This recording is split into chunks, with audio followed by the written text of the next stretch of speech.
Hello hi and good morning once again. So आज के lecture में हम देखेंगे माइटोकॉन्ड्रिया के बारे में। सो ये बात ध्यान में रहे, mitochondria is none other than mitochondria is the most important very very very important cellular organelle of cell. आप पूछोगे कि सर इसमें कौन सी बड़ी बात है, माइटोकॉन्ड्रिया क्यों इंपोर्टेंट है? इंपोर्टेंट तो हमारे लिए सब कुछ होगा।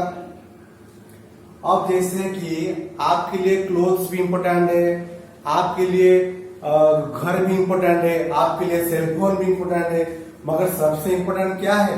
सबसे इंपोर्टेंट है खाना, क्योंकि खाने से आपको एनर्जी मिलती है। That's why food is the most important among all. ठीक उसी तरह से माइटोकॉन्ड्रिया इसीलिए इंपोर्टेंट है क्योंकि हम जो खाना खाते हैं उस खाने से एनर्जी को कौन रिलीज करता है? That is one and only your mitochondria. हम जो खाना खाते हैं खाने से एनर्जी को निकालने का काम कौन कर रहा है? That is one and only your mitochondria, not other than, और कोई नहीं। सिर्फ और सिर्फ माइटोकॉन्ड्रिया एक है जो आपके खाने से एनर्जी को निकालते हैं। चलिए शुरू करते हैं माइटोकॉन्ड्रिया के स्ट्रक्चर के बारे में। ध्यान दीजिएगा, इसका शेप आप देखिए, ये कुछ आपको कुकुम्बर की तरह दिखता है। इसके दो मेम्ब्रेन होते हैं, एक आउटर मेम्ब्रेन ये वाला बाहर वाला, और दूसरा इनर मेम्ब्रेन। साफ दिखाई दे रहा है आपको। ये जो इनर मेम्ब्रेन में ये जो फिंगर जैसा कुछ स्ट्रक्चर आपको दिख रहा है, ये कुछ बाहर की तरह फिंगर की तरह उभरे हुए हैं, बाहर की तरह निकले हुए हैं। ठीक है, दो parts are known as crystal. ठीक है, और इसके अंदर ये इसके अंदर ये जो आप देख रहे हो, इसके अंदर एक लिक्विड सब्सटेंस रहता है जिसको हम कहते हैं मैट्रिक्स। इसके अंदर एक लिक्विड सब्सटेंस रहता है जिसको हम कहते हैं मैट्रिक्स। और इस इनर मेम्ब्रेन में बहुत छोटे छोटे पार्ट प्रेजेंट होते हैं जिनको हम कहते हैं ऑक्सीजोन। ठीक है, और ये बात आप ध्यान दीजिएगा, ये मोस्ट इंपोर्टेंट है कि माइटोकॉन्ड्रिया और प्लास्टिड ऐसे दो ऑर्गेनेल होते हैं। माइटोकॉन्ड्रिया और प्लास्टिड ऐसे दो ऑर्गेनेल होते हैं जिनके पास खुद की डीएनए और राइबोसोम होती है, बाकी किसके पास नहीं। ध्यान दीजिएगा, माइटोकॉन्ड्रिया और प्लास्टिड दोनों ऐसे सेल ऑर्गेनेल हैं जिनके पास खुद का डीएनए होता है और राइबोसोम भी होता है। ये बात ध्यान दीजिएगा। तो यहां तक हमने माइटोकॉन्ड्रिया का जो स्ट्रक्चर था वो हमने देख लिया। अब हम देखेंगे माइटोकॉन्ड्रिया का फंक्शन क्या है। ध्यान दीजिएगा, माइटोकॉन्ड्रिया का फंक्शन अभी हम देखेंगे। It helps in respiration. हमको रेस्पिरेशन में माइटोकॉन्ड्रिया हेल्प करता है। अब ये रेस्पिरेशन क्या है सर? देखो, थोड़ा ध्यान से समझो। आपने खाना खाया, कौन सा खाना खाया? आपने कार्बोहाइड्रेट खाना खाया। अब ये कार्बोहाइड्रेट डाइजेस्ट हो गया, आपके स्टोमक हो गया और स्टोमक में डाइजेस्ट हो गया। ये डाइजेशन होने के बाद किस में बदलता है? ग्लूकोज में बदलता है, ग्लूकोज। ठीक है, डाइजेशन हो गया और फिर ग्लूकोज में बदल गया। अब ये ग्लूकोज किस में मिक्स हो गया? अब ये ग्लूकोज आपका ये मिक्स हो गया ब्लड में। अब ये ग्लूकोज आपका किस में मिक्स हो गया? ये ब्लड में मिक्स हो गया। ठीक है, यहां तक बात समझ में आई। अब दूसरा स्ट्रक्चर, जब हम सांस लेते हैं ऐसे, इसका मतलब क्या है? हम ऑक्सीजन ले रहे हैं। ठीक है, ऑक्सीजन कहां जाता है? लंग्स को जाता है। हमारे बॉडी को ये जिसको बोलते हैं थोरेसिक कैविटी, इसको बोलते हैं थोरेसिक कैविटी। यहाँ पे एक लंग्स है और यहाँ पे एक लंग्स है। तो ये जो ऑक्सीजन है हमारे लंग्स में जाती है। ठीक है, लंग्स में जब जाती है, लंग्स क्या करता है? ऑक्सीजन को ब्लड में डिसॉल्व कर देता है। तो अब आपके ब्लड के पास दो चीजें हो गई, एक हो गया ग्लूकोज और दूसरा हो गया ऑक्सीजन। ठीक है, अब ये ब्लड क्या करेगा? ये सीधा जाएगा किसके पास, सेल के पास जाएगा। सेल से किधर जाएगा, सेल से जाएगा साइटोप्लाज्म जाएगा। अब साइटोप्लाज्म से कहां जाएगा, साइटोप्लाज्म से जाएगा माइटोकॉन्ड्रिया में जाएगा।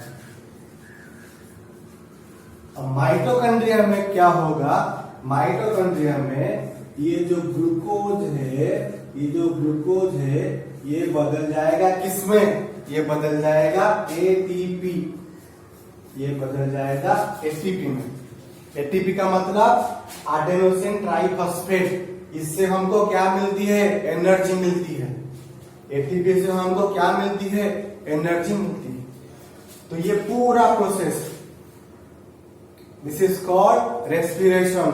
और इसमें हमको कौन हेल्प करता है, माइटोकॉन्ड्रिया। अगर हमारे बॉडी में माइटोकॉन्ड्रिया ना होता तो हमको एनर्जी नहीं मिलेगी। So this is why mitochondria is one of the most important cell organelle of our body. ये बात ध्यान में रखनी चाहिए, ठीक है, ध्यान दें। और नेक्स्ट ये जो आप देख रहे हो दैट इज कॉल्ड प्लास्टिड। और ये ध्यान में रहे, जो प्लास्टिड होता है, ये प्लास्टिड प्लांट सेल में ही सिर्फ पाया जाता है। एनिमल सेल में प्लास्टिड नहीं पाया जाता। ये सिर्फ और सिर्फ प्लांट सेल में आपको मिलेगा। और प्लांट सेल में भी ये प्लास्टिड बहुत इंपॉर्टेंट है। And for your kind information, plastid को कहा जाता है kitchen room of the plant. Plastid को कहा जाता है kitchen room of the plant, kitchen room of the plant. क्यों कहा जाता है, देखिए सबसे पहले इसका स्ट्रक्चर हम देखेंगे। ये भी ओवल शेप्ड है, इसके दो मेम्ब्रेन होते हैं, ध्यान से। इसके दो मेम्ब्रेन, एक आउटर और दूसरा इनर मेम्ब्रेन, ठीक है। और ये जो आपको कुछ दिख रहा होगा जैसे पाइल ऑफ कॉइन, सिक्का, सिक्कों का एक पाइल, ये ऐसा कुछ दिख रहा है, दैट इज कॉल्ड ग्राना। इसको हम कहते हैं ग्राना कहते हैं, ठीक है। एक ग्राना दूसरे ग्राना से जुड़ा है। ये जो पतला वाला स्ट्रक्चर आप देख रहे हो जिसको बोलते हैं लामेला।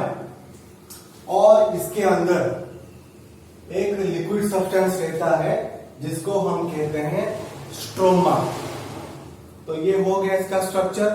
और जैसे कि मैंने कहा भी था, आपको फिर से भी रिमाइंड कर देता हूं, ये प्लास्टिड भी एक ऐसा स्ट्रक्चर है जिसके पास खुद का डीएनए और खुद का राइबोसोम भी होता है, ठीक है।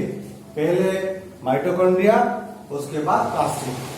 अब देखिए ये जो प्लास्टिड है ये तीन तरह का होता है, लिकोप्लास्ट, क्रोमोप्लास्ट और क्लोरोप्लास्ट। लिकोप्लास्ट का मतलब होता है कलरलेस प्लास्टिड, कलरलेस प्लास्टिड, इसका कोई कलर नहीं होता। और ये पाया जाता है रूट में, सिर्फ और सिर्फ रूट में ये पाया जाता है। उसके बाद आया क्रोमोप्लास्ट।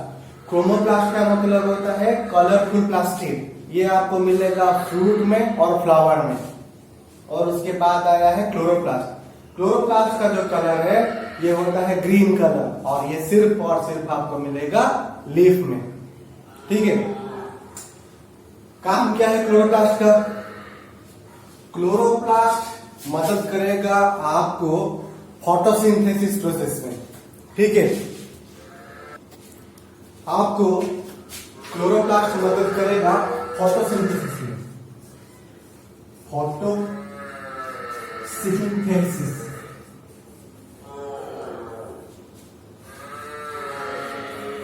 अब आप कहोगे कि सर ये फोटोसिंथेसिस क्या है? फोटोसिंथेसिस एक ऐसा प्रोसेस है जिस प्रोसेस में जो आपका प्लांट है वो खाना बनाता है, वो फूड बनाता है। किसकी मदद से? सनलाइट, कार्बन डाइऑक्साइड, वाटर और क्लोरोफिल के मदद से। और क्लोरोफिल के मदद से जो प्लांट है वो क्या करेगा? खाना बनाएगा। कौन सी तरह का खाना? कार्बोहाइड्रेट, ये प्लांट जो है वो कार्बोहाइड्रेट फूड बनाएगा। This is called photosynthesis. ये फोटोसिंथेसिस 2 स्टेप में कंप्लीट होता है। जो पहला स्टेप है इसको हम कहते हैं लाइट रिएक्शन। लाइट रिएक्शन क्योंकि ये सनलाइट के ऊपर डिपेंड करता है। और जो दूसरा है उसे हम कहते हैं डार्क रिएक्शन, क्योंकि ये सनलाइट के ऊपर डिपेंड नहीं करता। ठीक है, लाइट रिएक्शन कहां पे होती है? लाइट रिएक्शन होती है ग्राना में, ग्राना।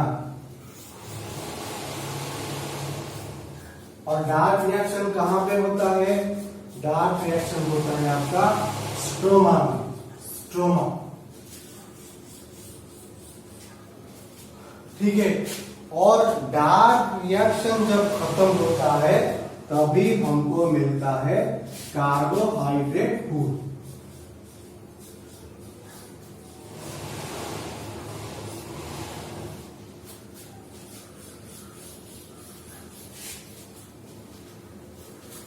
ठीक है, सो this is all about plastic. और इतना याद रहे, ये सिर्फ और सिर्फ आपको मिलेगा कहां पे? ये सिर्फ और सिर्फ आपको मिलेगा प्लांट सेल में। ये बात आपकी दिमाग में रहनी चाहिए। और कभी गलती से भी लिख मत देना कि हमको प्लास्टिक एनिमल सेल में भी मिलता है, वरना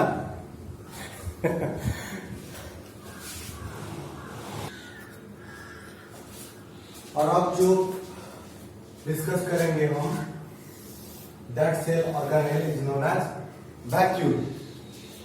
इसे हम कहते हैं वैक्यूल।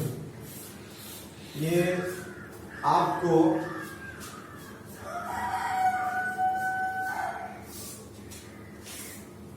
प्लांट सेल में भी मिलेगा और उसके साथ साथ एनिमल सेल में भी आपको मिलेगा। प्लांट सेल में जो वैक्यूल होगा वो बहुत ही बड़ा होगा, that is bigger in size. और एनिमल सेल में जो होगा वो बहुत ही छोटा होगा, that is smaller in size. और वैक्यूल का काम देखो, वैक्यूल क्या करेगा? वाटर को स्टोर करके रखेगा, विटामिन्स, मिनरल्स, न्यूट्रिएंट्स को स्टोर करके रखेगा, शुगर, प्रोटीन, एंजाइम्स इसको स्टोर करके रखेगा। और सेल के अंदर जितने भी सारे केमिकल रिएक्शंस हो रहे हैं और उन केमिकल रिएक्शंस की वजह से जितना भी बाई प्रोडक्ट निकलता है वो सब का सब बाई प्रोडक्ट ये वैक्यूल में जमा होके रहेगा। ठीक है, ये वैक्यूल में जमा होके रहेगा। प्लांट सेल का जो वैक्यूल है उसमें क्या होता है? उसमें वो प्लांट सेल का जो वैक्यूल है वो प्लांट सेल को टर्जिड और रिजिड बनाता है। टर्जिड का मतलब ठोस। एक प्लांट सेल को एक शेप देता है। टर्जिडिटी का मतलब ठोस, रिजिड एकदम हार्ड बनाता है। प्लांट सेल में जो वैक्यूल है उसका काम है। मगर एनिमल सेल में एक छोटा सा नन्हा सा मुन्ना सा वैक्यूल लेता है, मगर प्लांट सेल में बहुत ही बड़ा, पूरा एकदम सेल का स्ट्रक्चर जितना बड़ा उतना बड़ा रहता है। ठीक है, लेकिन एनिमल सेल में बहुत ही छोटा सा वैक्यूल प्रेजेंट होता है। और ये है वैक्यूल का काम। सो देखो थोड़ा सा गौर से,